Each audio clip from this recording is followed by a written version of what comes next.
Hello and welcome to Do It Yourself channel. Today I will show you where to find the option and how to mute all sounds in Samsung Galaxy S24 Plus phone.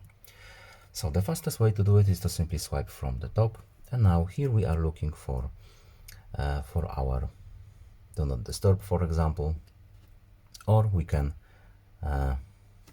use switches on the side, and then we can turn the sounds off, whichever sound we want.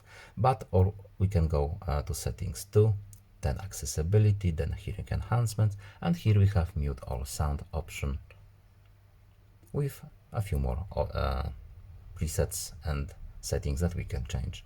But we can use mute all sounds using this option here.